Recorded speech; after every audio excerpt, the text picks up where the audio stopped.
I'd like to kick us off. I'm going to serve as moderator and timekeeper for the session. Thank you very much for coming for this really important topic. As I think many of us are aware, MIT has made, as a community, a number of statements to the effect that if we're going to take climate change on and take it on seriously, carbon pricing is a really important, necessary, not sufficient, but necessary part of the equation. I'll read this from a press release that was put out when MIT joined this global carbon pricing leadership coalition last year. From Maria Zuber: if you ask MIT economists and policy experts what we should do about climate change, chances are they will tell you, put a price on carbon emissions.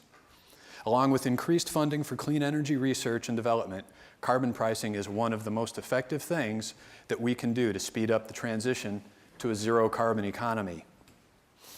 In terms of what we're aiming to do with this session here, try to keep several big points in mind. One, that there is this consensus that's developed about the big picture. It's a kind of a rare, hopeful bright spot of bipartisan coming together in many respects, but there is plenty to be done as well, and that the details still to be worked out really matter.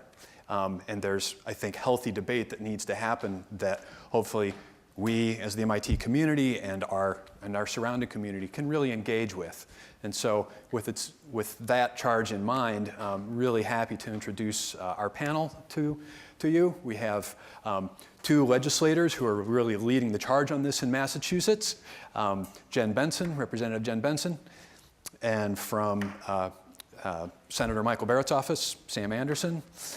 We have two folks representing the MIT academic community, Chris Knittel and Emil Dimantchev, and Cindy Luppi representing the kind of grand coalition that's been taking shape that brings together business, civic, and all these other different organizations that are really trying to make this happen.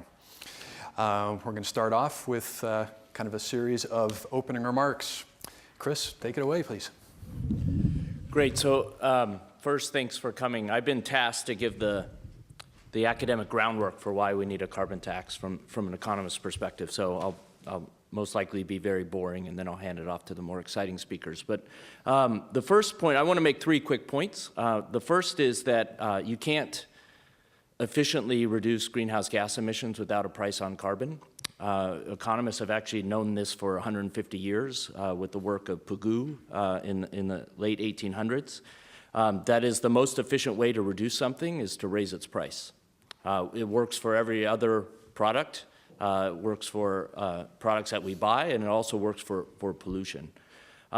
We as academic economists spend a lot of time estimating how much more costly policies that we rely on are compared to carbon taxes, so I could certainly speak to those numbers. My own work, for example, suggests that reducing carbon through ethanol mandates or renewable fuel standard is 3 to 5 times more costly than a carbon tax would be. Other work on fuel economy standards suggests that fuel economy standards are as much as 10 times more costly as a price on carbon. So there's a long academic literature suggesting the efficiency of a price on carbon relative to these other policies. The second point I wanted to make is that the most efficient price on carbon is the social cost of carbon, what's called the social cost of carbon, and that is how much damage does 1 extra ton of CO2 or any other greenhouse gas do to the entire globe. And that's a tough number to come up with, and we might get into that later, but we do have numbers. So for the past 3 or 4 years, the federal government has had a social cost of carbon on the books that they use for cost-benefit analysis of any environmental regulation, and that number is roughly $40 a ton. Okay, so you put a ton of CO2 in the atmosphere, and that causes about $40 of discounted damage to the globe over the life of that ton of CO2. The last point I want to make is that a carbon tax can work. So we can point to a number of carbon taxes or carbon prices that exist. I think the most popular one that we often point to is the one in British Columbia, which has existed since 2008 and started at $10 and is now at $30 a ton. It's all the analyses that have done on British Columbia suggest that it's reduced CO2 emissions. It's also hasn't put a damper on the economy.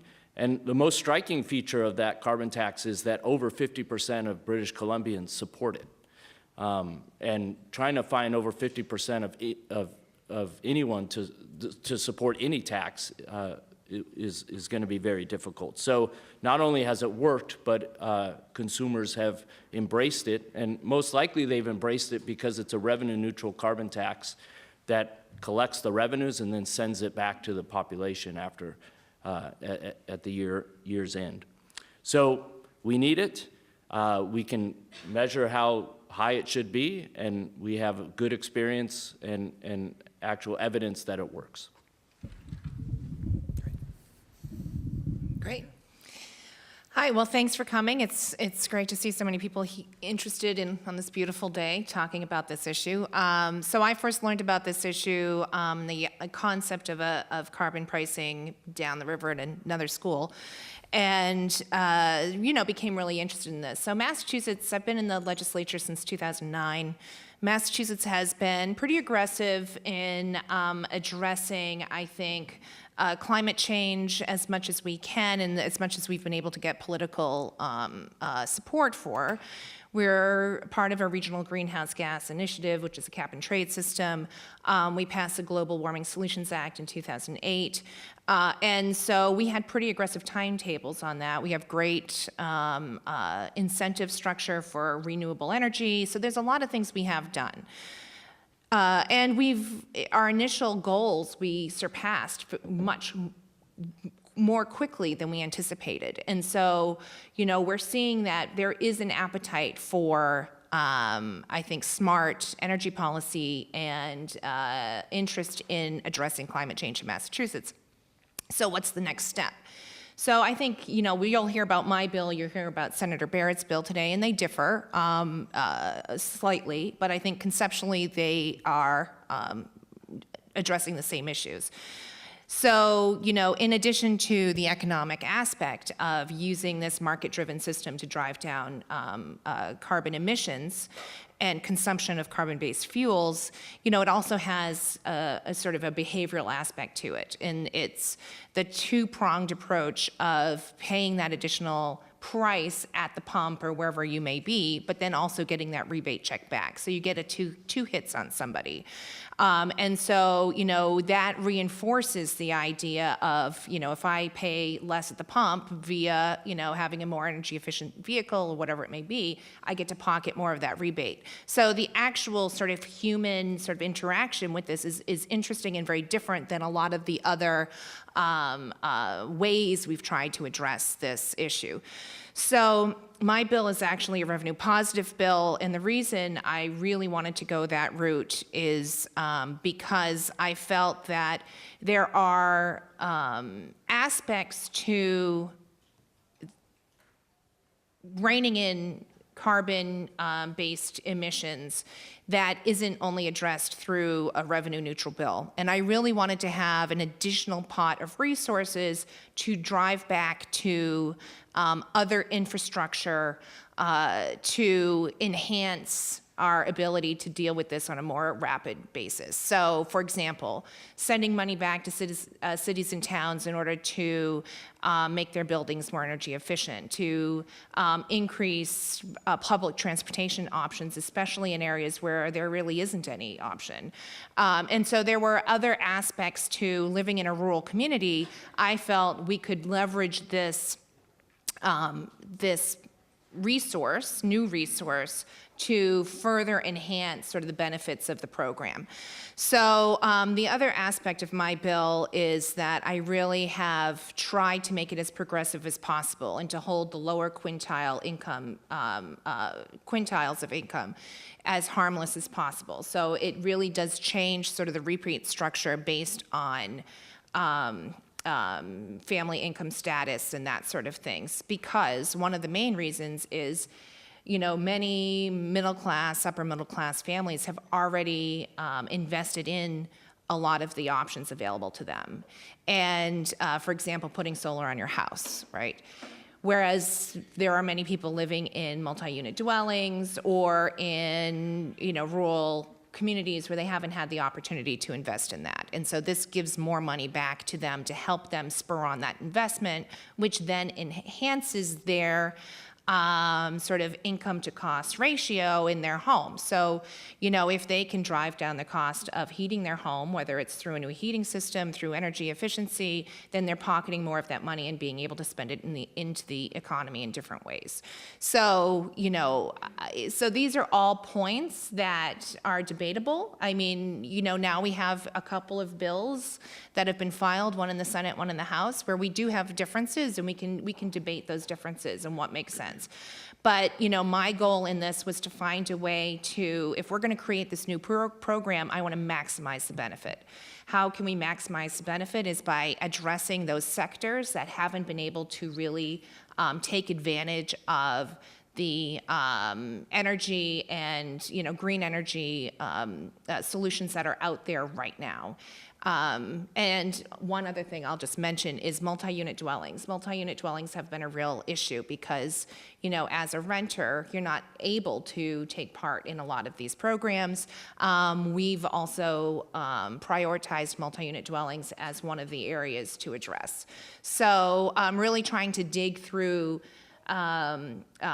where in the environment and where people are to address carbon emissions at every level. So I will pass it down to Sam.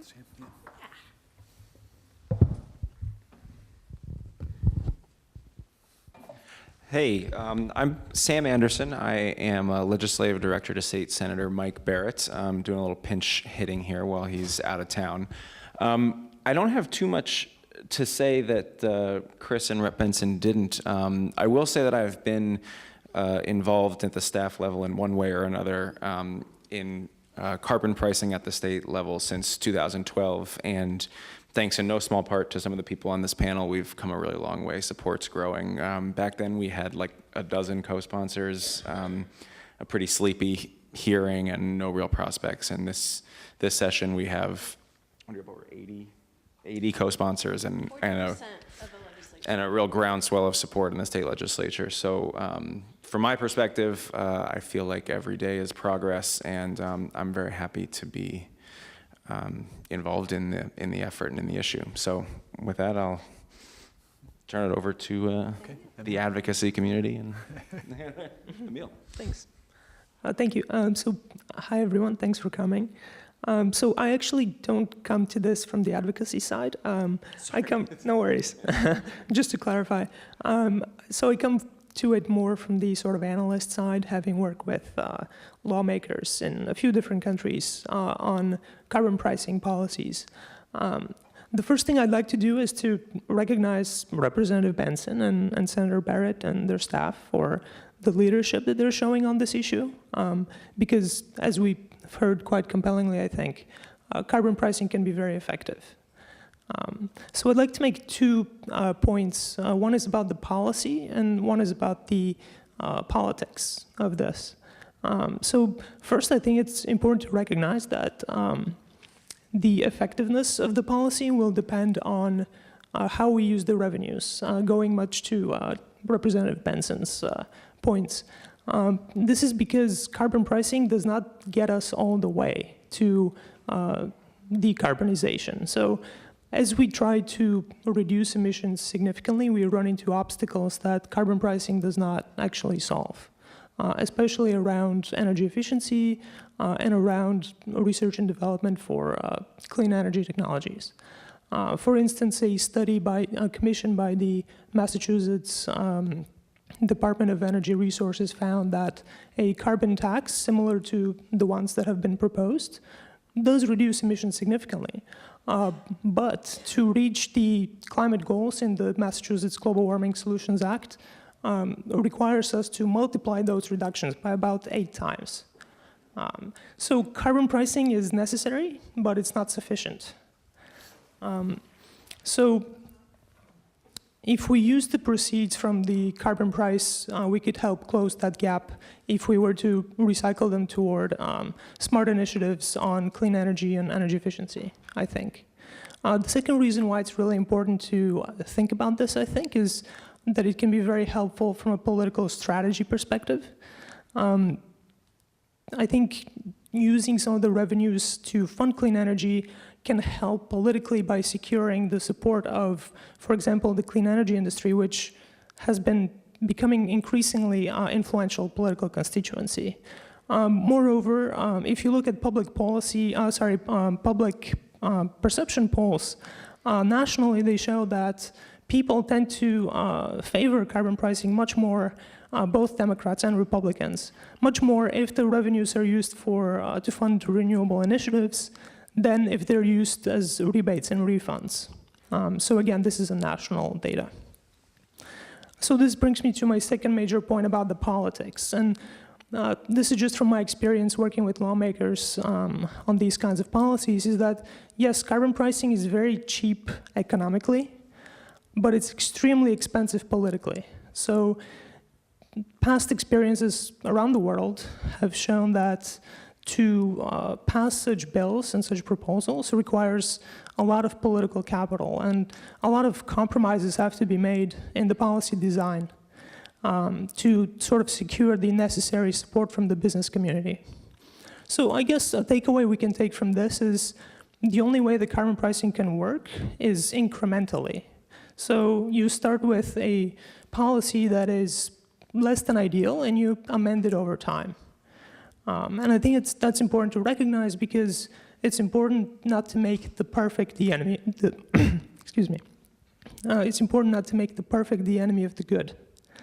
So another takeaway is that sort of these kind of policies to pass, they require very significant, very sort of unified support from the environmental movement, from environmental advocates.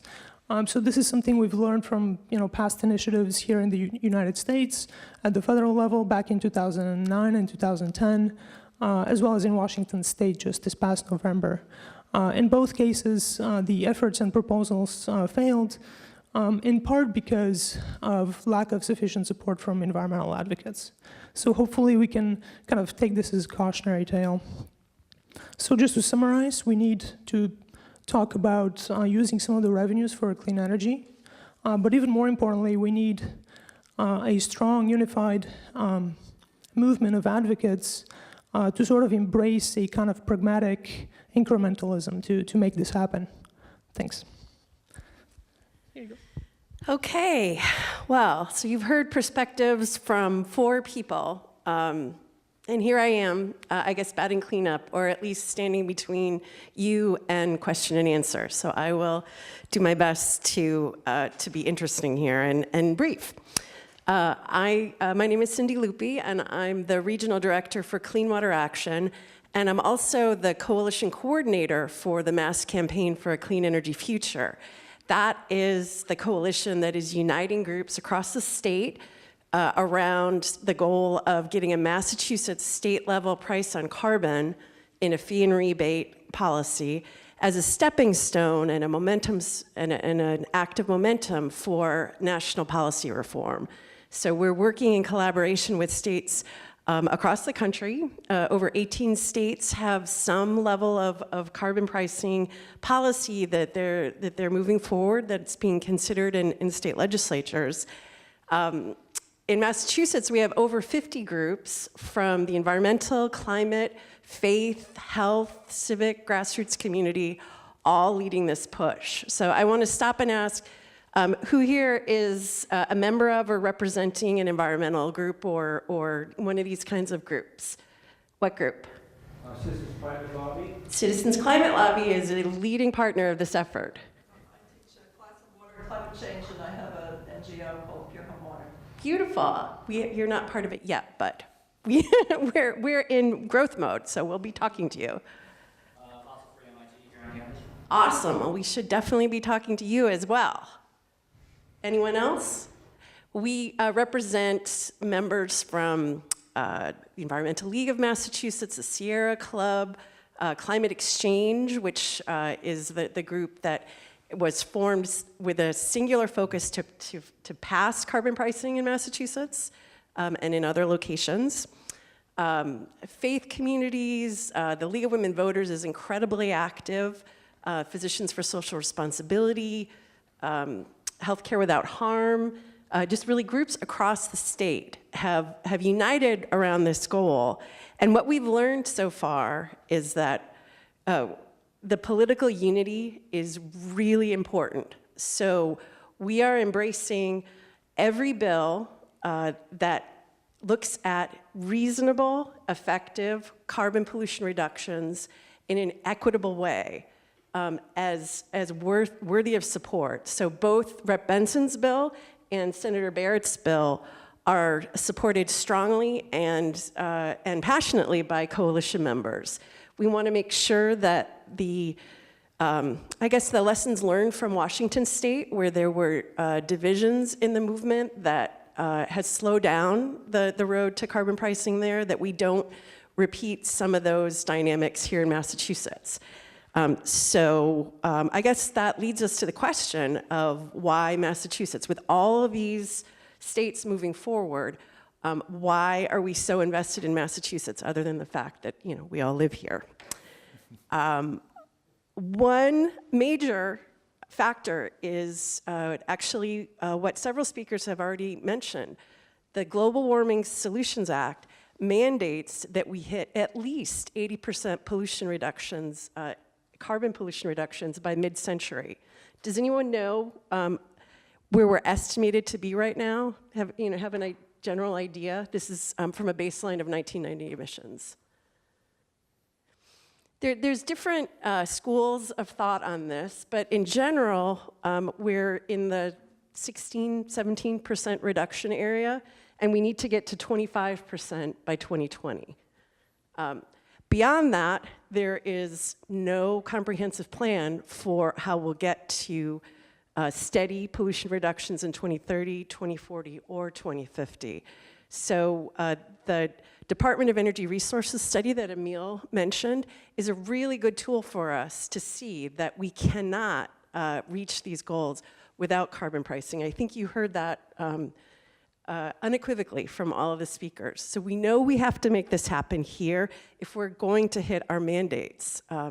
It looks like, depending on the fee rate, we could get 5 to 10% pollution reductions in one fell swoop from carbon pricing. And there's no other single policy in the entire toolbox that will get that deep a reduction. So we really need to make this happen if we're going to meet our mandates, not our goals, but our legal mandates. So that's one very important reason why we're all on this path together.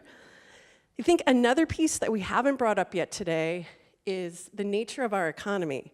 Has anyone ever seen an oil rig anywhere in the state, or a coal mine, or any kind of fossil fuel extraction going on? Anybody out Route 2? Anybody? You have? Yeah. Sure, yeah. Wyoming?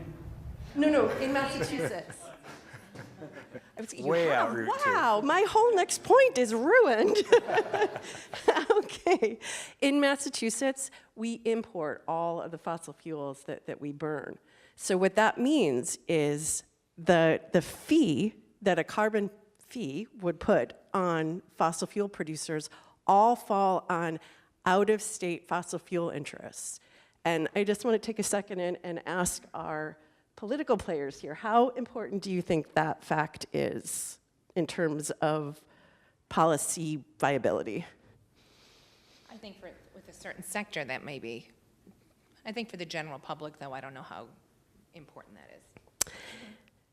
What we're seeing right now is that we export approximately $20 billion of Massachusetts resources, financial resources, to other economies to purchase the fuels that we burn here. That includes Pennsylvania, Louisiana, Texas, Saudi Arabia, Colombia. And these are economies that benefit from those energy dollars.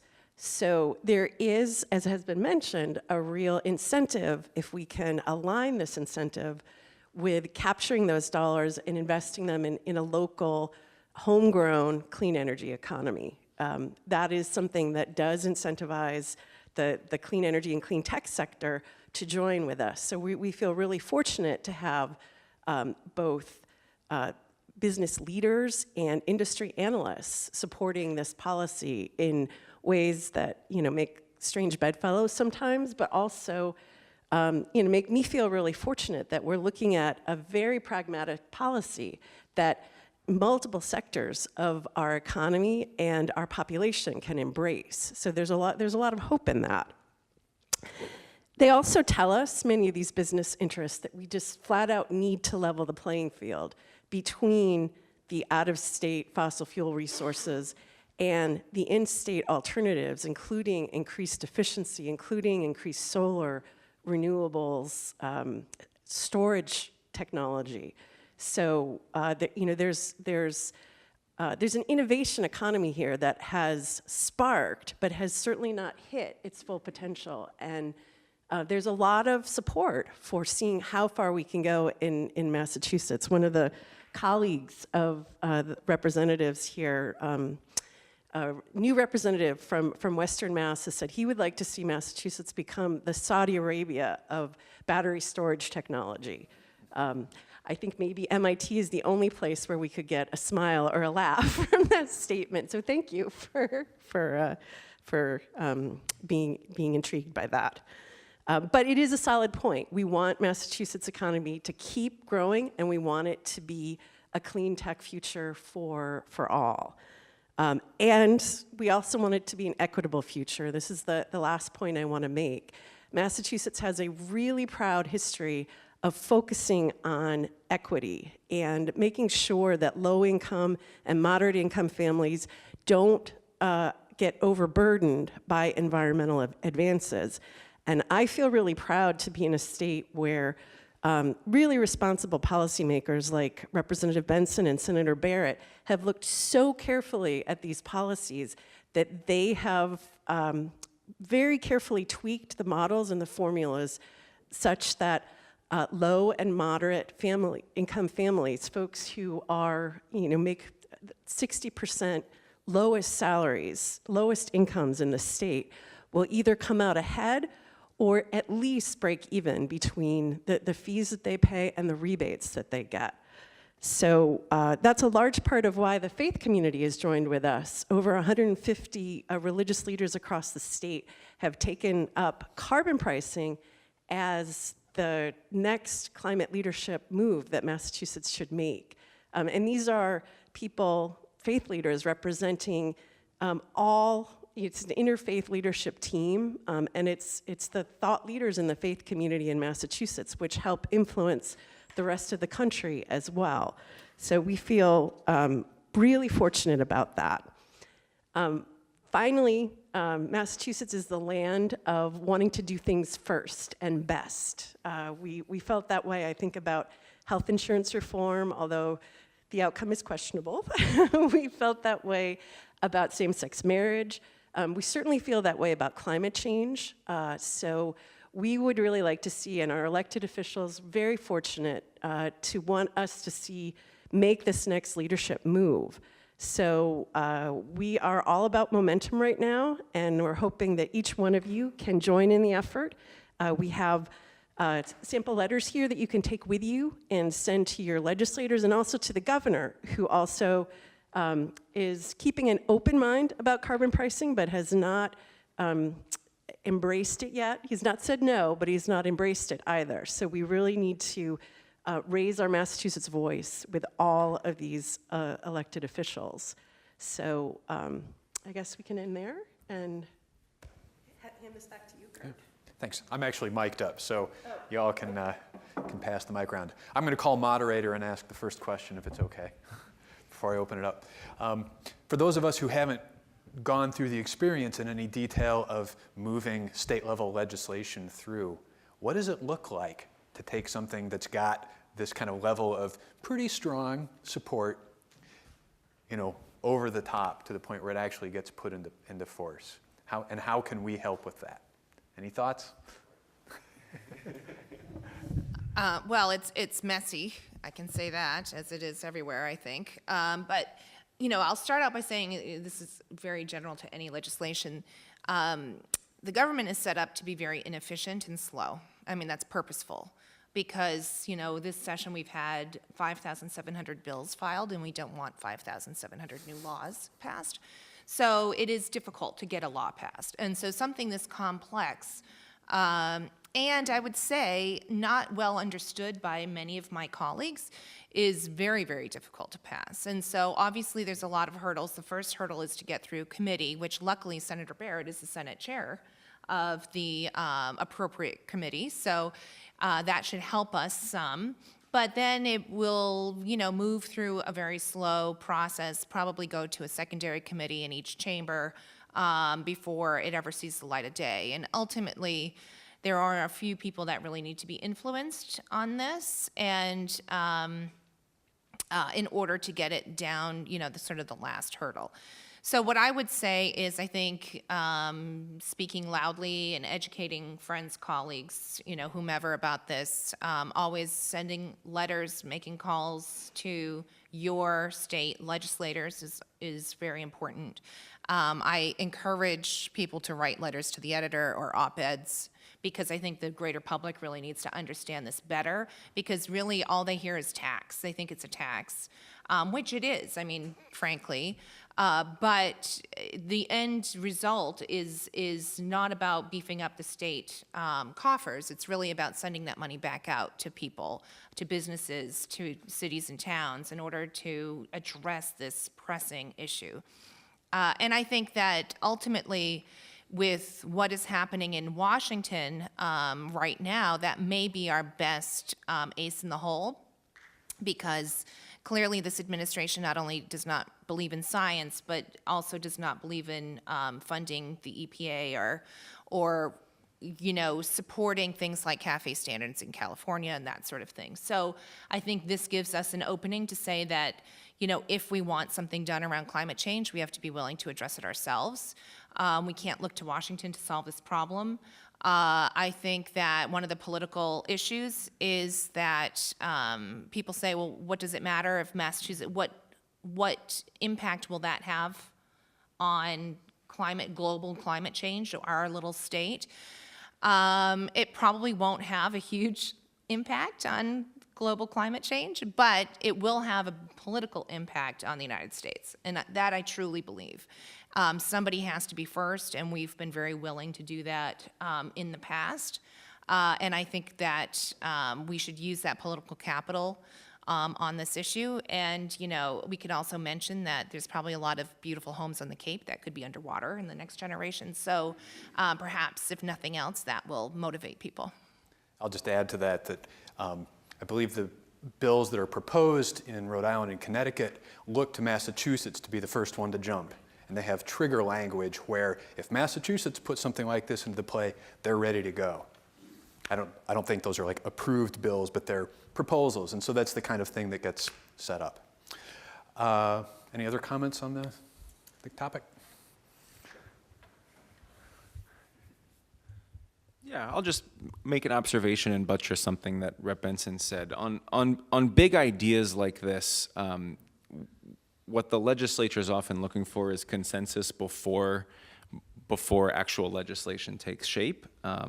As you said, it's an incremental process. So on a huge idea, you really need something to be a mainstream idea that everybody is familiar with before moving forward. And that's where I think the knowledge gap with a lot of legislators is holding us back. It's not a question of necessarily the technical process of going through committee, and it's the process of having conversations with as many legislators as possible and convincing them that it's the consensus choice. So that's just my observation.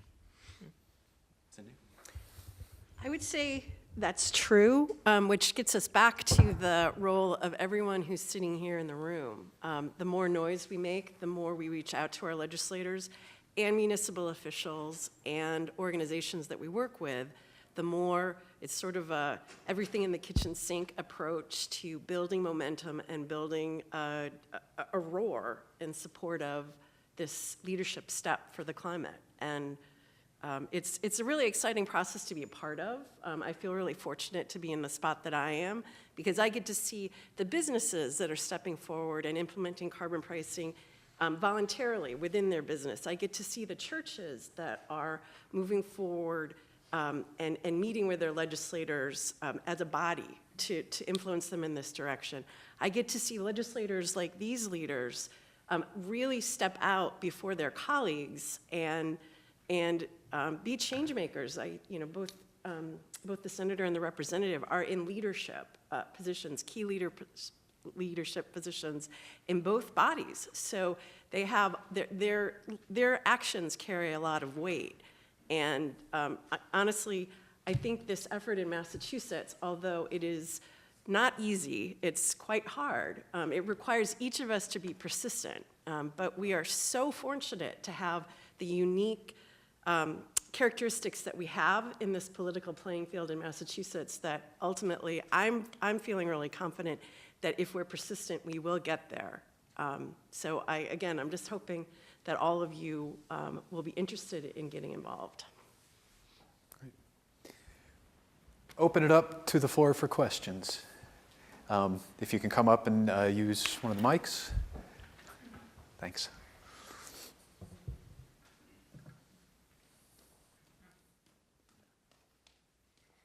So thank you so much for the presentation.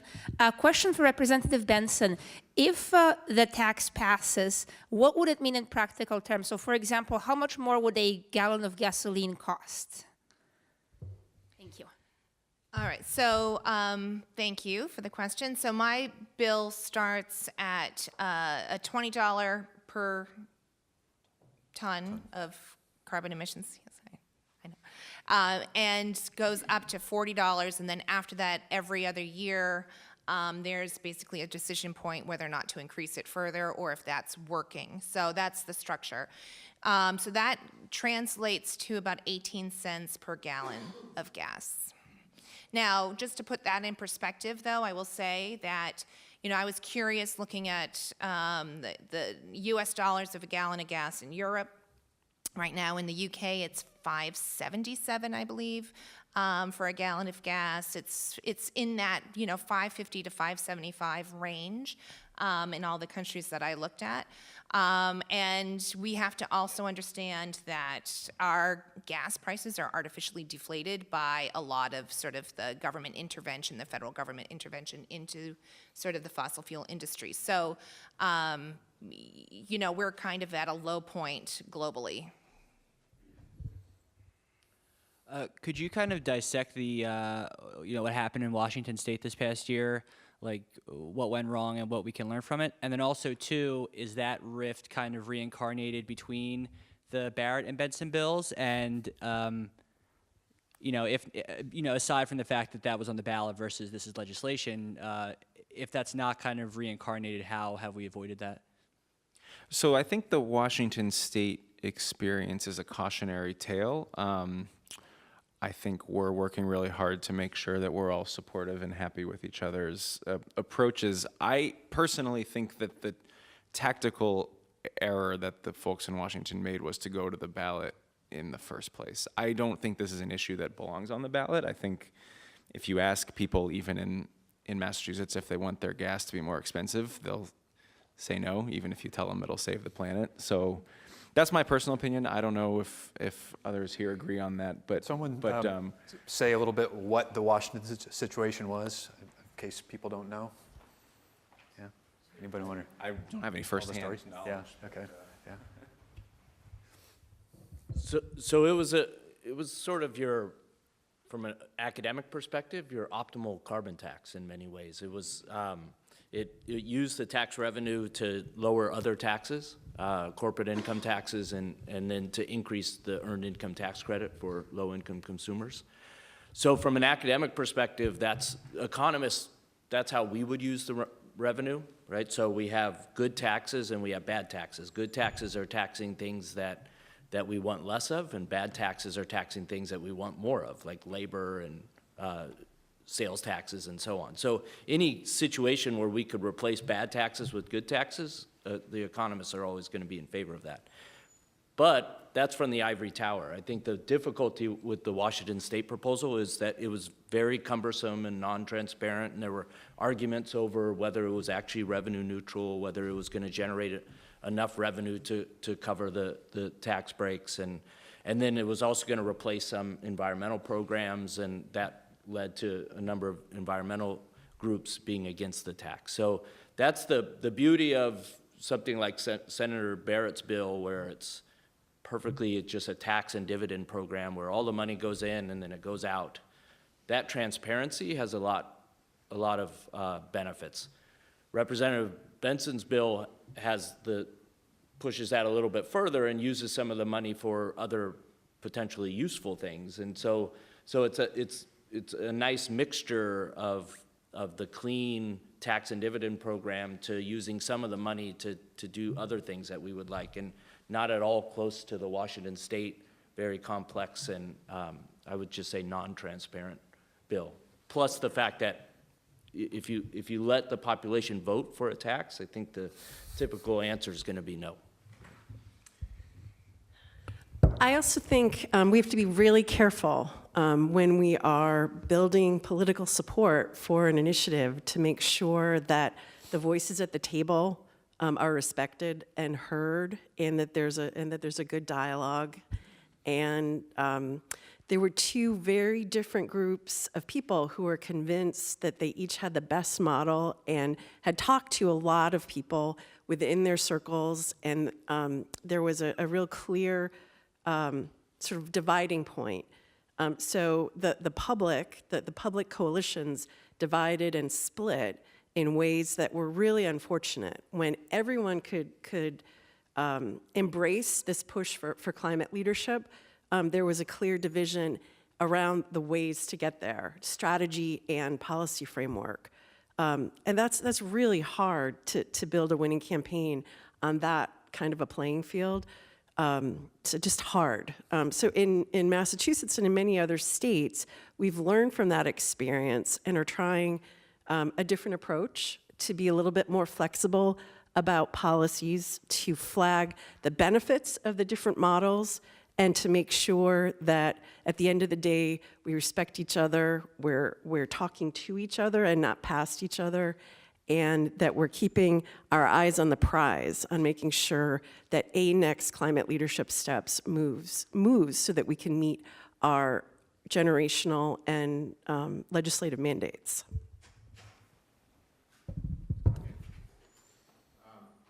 I have a question about the nature of the political costs. I think it was you, Emil, who mentioned that there was enormous political cost to introducing a carbon tax. I mean, what is the nature of the argument? Is it primarily that private citizens don't like the fact that they have to pay more for gas?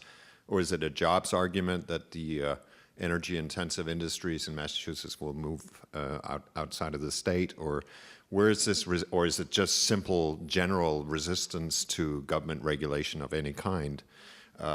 What is sort of the nature of the resistance? And if it is a jobs issue, I'm suggesting there may be another argument that you can bring on this, which is that in fact it is true that it is costly to firms in the short run to have to pay a tax on carbon, but dynamically, if you look over the longer run, that kind of price signal will set in process innovation and improvements in efficiencies. New technologies will appear, including perhaps battery storage and other things, which in the longer run will actually potentially make Massachusetts more competitive, particularly if other states and nations follow suit later on and put on more stringent kind of, then you almost have like a first mover advantage on this. But I'm just curious about what the nature of the political resistance to this is, what the main arguments are. Thank you.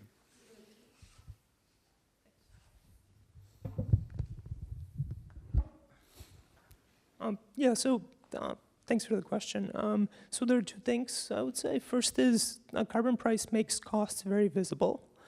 So the price of a gallon of gas increases, and all the drivers in America see it on printed in big digits. So that's something that tends to be sort of politically more difficult. And you can see it also in public opinion polls. If you ask Americans, do you support climate legislation, a majority will say yes. If you ask, do you support regulations on CO2, a vast majority will say yes. But if you ask them, do you support a carbon tax, then it gets much more difficult, and a lot fewer people support that. The second element is that there are few losers and many winners. And the winners all benefit by a little bit, but the losers lose a lot. So this gets to your point about their short-term costs. And these businesses and constituencies that have to bear those costs are very powerful for one reason or another. I'm sure that Sam and Representative Benson can speak more to sort of the on-the-ground realities in Massachusetts as well. But those are the sort of two main sort of challenges. So, one way to get around it is to use the revenues to benefit a very sort of powerful political constituency, such as the clean energy industry, for example, which might sort of get around some of that. Another way would be to, for instance, frame it as less of a tax and more of a investment program. For instance, saying that this is a green economy investment program that, oh, by the way, it's funded by a fee on carbon or a tax on carbon. But it's still very difficult. Did you want to? So I'll just say very briefly, actually, some of the largest employers, businesses in the state are supportive or at least open-minded to this. So that's one thing. When we created the Regional Greenhouse Gas Initiative and the cap and trade system, we did not see a major exodus of businesses out of the state. The aspects of energy that are covered by that are exempted from this, so you're not double hitting those areas. And I think there's, if you look at really small businesses, they're probably the ones that are the most concerned about this. And having talked to some of them, I think that there's an interest to invest in green energy and efficiency within their businesses. So hypothetically creating a zero or low interest loan program through this might be a great way of addressing their concerns for the really small businesses, which helps them reinvest more into their business and potentially hire and everything else. So, so I think the jobs argument is not the biggest argument in this. And clearly what we've seen in the solar industry and in the renewable industry in Massachusetts has just blossomed, and I think so many people are now employed in that sector. They appreciate that. I will say it's the idea of a tax. I think there's just a lot of people who say, listen, you're taxing us every which way. We just voted down a gas tax in Massachusetts, which the legislature passed and the people voted down at the ballot. Hypothetically, if this were to pass, that could also happen to this. I mean, I'm realistic with the prospects of that. So I think we have to really lay out the benefits of this, and it's going to, really depend on making sure people understand and making it as transparent as possible. I think that's critical. If people think this is just going to the general fund of the state to fund God knows what, they're not going to support it.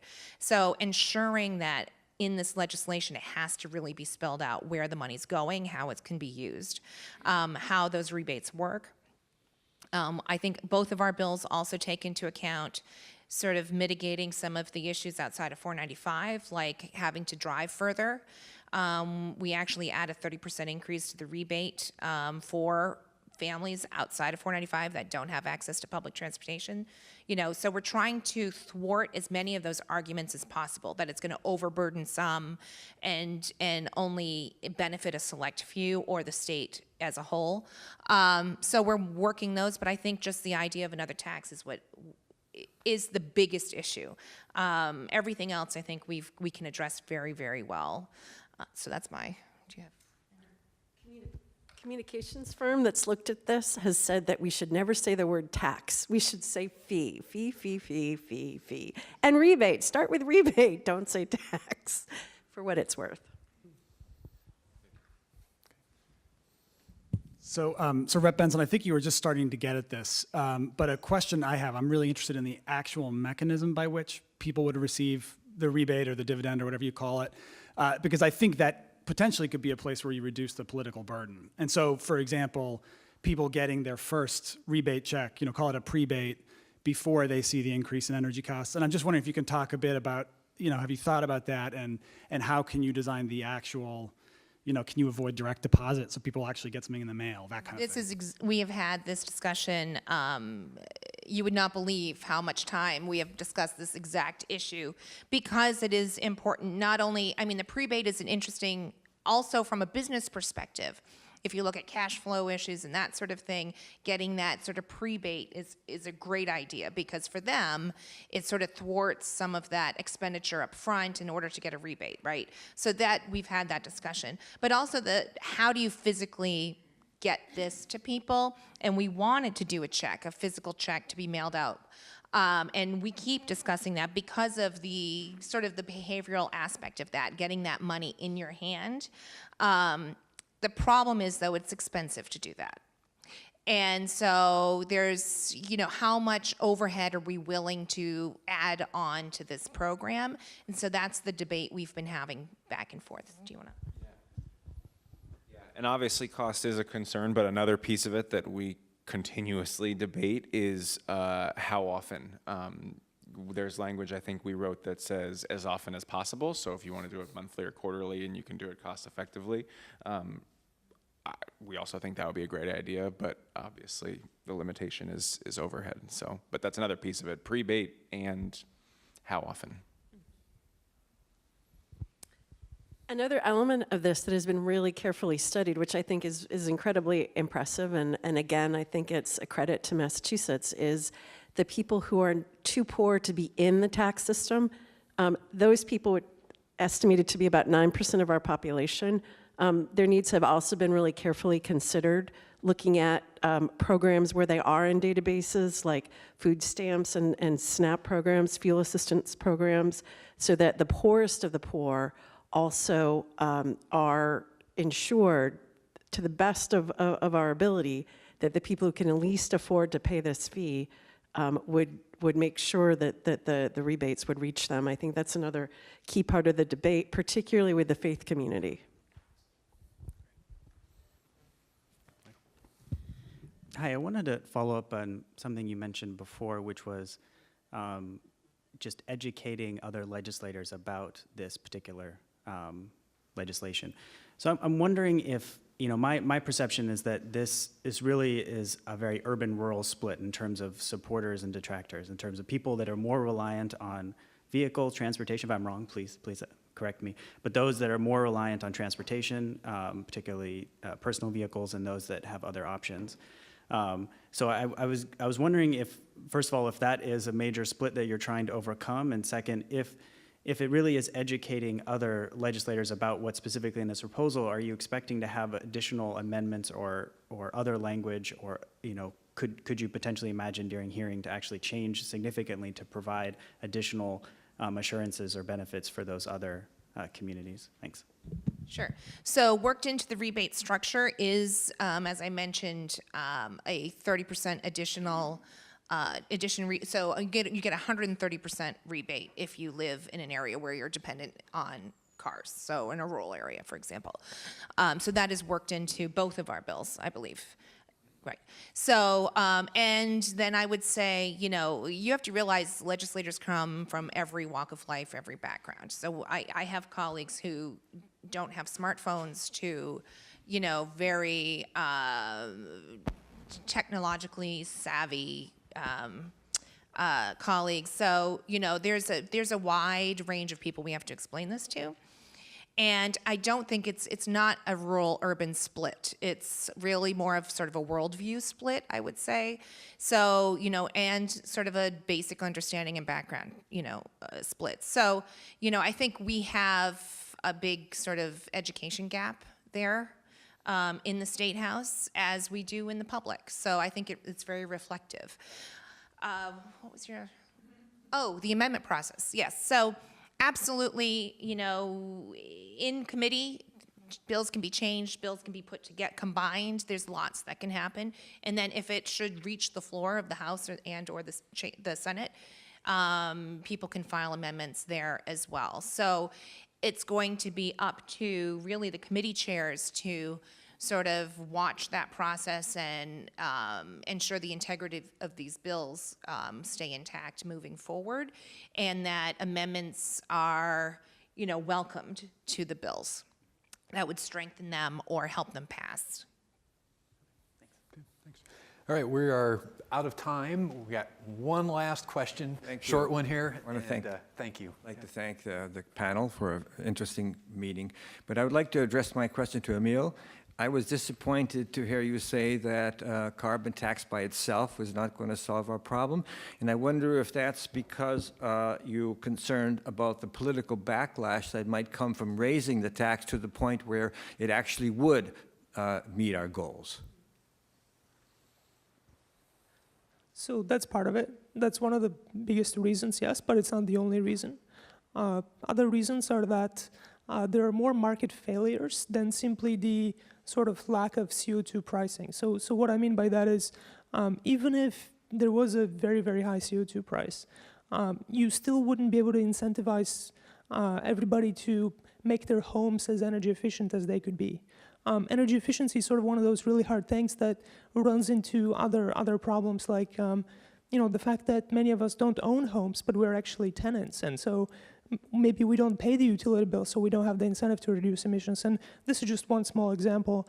On the other side of it is innovation. So simply having a high carbon price doesn't mean that researchers here at MIT or elsewhere will start to try to innovate and create new technologies, because there's certain technology spillover, there's a knowledge spillover, which means that when you create a new technology, you can't necessarily capture all the benefits just because it might be very cost effective because there's a carbon price. So there's sort of a need for many additional policies to take care of these things. Thank you. Please join me in appreciating our panelists.